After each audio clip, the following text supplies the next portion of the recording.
안녕하세요. 김수혜입니다. 오늘은 성범죄의 기준에 대해서 팩트체크 해보도록 하겠습니다.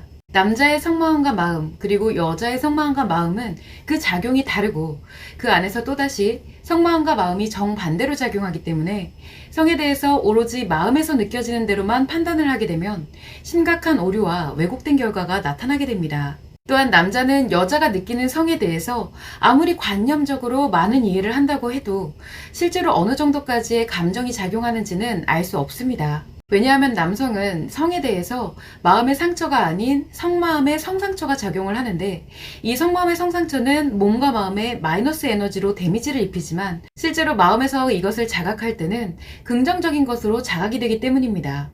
그래서 남자의 성트라우마는 마이너스 성에너지로 인하여 발생하는 성기능 장애로 인해 관념에 문제가 생기면서 느끼는 강력한 스트레스이지, 성에 의해서 직접적으로 마음의 상처가 생기고 느껴지는 것이 아닙니다. 그러다 보니 성범죄에 대해서 남자와 여자는 각자 느끼는 감정이 다를 수밖에 없습니다. 그래서 최대한 피해자의 입장을 고려하기 위해 성인지 감수성을 대입하여 이 성범죄 피해에 대해 좀 더 긴밀하게 접근하고자 노력합니다.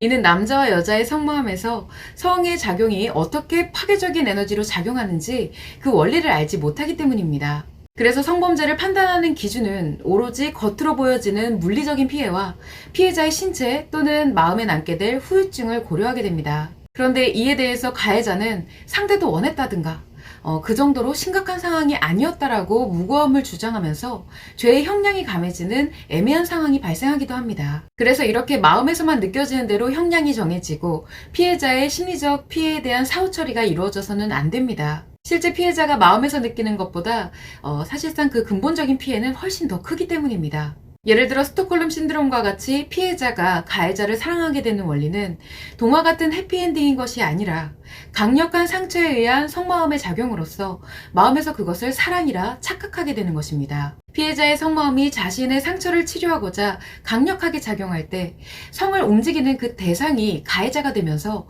가해자에게 자신의 몸과 마음 그리고 성을 모두 내어주고 자신의 모든 것을 의존합니다. 또한 이때 작용하는 강력한 이상성욕을 정당화하기 위해 피해자는 가해자를 사랑하는 것처럼 여기게 되고, 그로 인해 다시 상처가 발생하는 악순환이 일어나게 됩니다. 그러면 훗날 가해자와 분리가 되더라도 피해자는 홀로 자신의 인생을 살아갈 수가 없게 되고 반드시 자신에게 상처를 유발하는 성적 대상에게 의존을 해야지만 살아갈 수가 있습니다.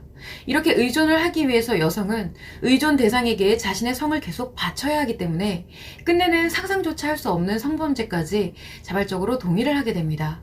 또한 그런 와중에도 의존을 못하게 되는 상황이 발생하면 감당할 수 없는 상처에 의해서 죽음을 오가는 고통을 느끼거나 이성이 끊어지는 현상도 발생을 하게 됩니다. 결국 인간적으로 살아갈 수 없게 된다는 뜻입니다. 한편 남성들은 자신이 성범죄 피해를 당할 때에도 마음의 상처가 아닌 성마음의 성상처로 남기 때문에 자신이 피해를 입는지도 모르고 그것을 즐거움으로 느낍니다. 그런데 이것은 분명 몸과 마음의 마이너스 성에너지에 의한 데미지를 입는 것이기 때문에 누적이 될수록 남성은 각종 신체화 현상이라든가 성기능 문제, 성기능 장애가 발생을 하고 이 마음의 심리장애도 발생을 합니다.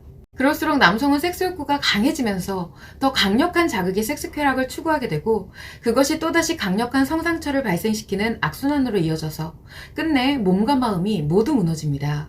그렇기 때문에 사실상 성범죄의 이면에서는 가해자와 피해자 모두가 몸과 마음 그리고 성에 엄청난 데미지를 입습니다. 다만 그러한 내용을 가해자와 피해자 모두가 모르는 상태에서 가해자는 자신의 욕구를 위해 피해자의 인생까지 파괴하기 때문에 가해자인 것입니다. 그만큼 성은 마음의 강력한 행복을 만들기도 하지만 마음을 강력히 파괴하는 에너지이기도 하기 때문에 성범죄는 단순히 그 순간의 사건으로 끝나는 것이 아니라 피해자와 가해자의 인생을 완전히 파괴해버립니다. 결국 인생을 살아가는 것은 인간의 마음이기 때문에 마음이 파괴되면 더 이상의 인생도 없습니다. 그리고 사실상 성범죄뿐만 아니라 인간에게서 일어나는 모든 범죄는 성의 작용에 의해서 발생합니다. 성은 마음의 작용을 강화시키는 강력한 에너지이기 때문에 기쁨과 행복을 강화시키기도 하지만 상처와 스트레스를 강화시키기도 합니다. 그래서 범죄에 이를 만큼 자신의 마음이 통제가 어렵다면 이것은 이면에서 성마음이 강하게 작용하고 있는 중이라는 뜻입니다. 따라서 성범죄에 대한 처벌과 이 피해자에 대한 사후 처리의 기준이 명확해지려면 반드시 성이 인간의 마음에 어떻게 작용하는지 명확히 알아야 합니다. 이는 범죄를 미연에 예방하고 범죄자의 재범률을 확연히 낮추는 열쇠가 된다는 점을 꼭 기억하시기 바랍니다.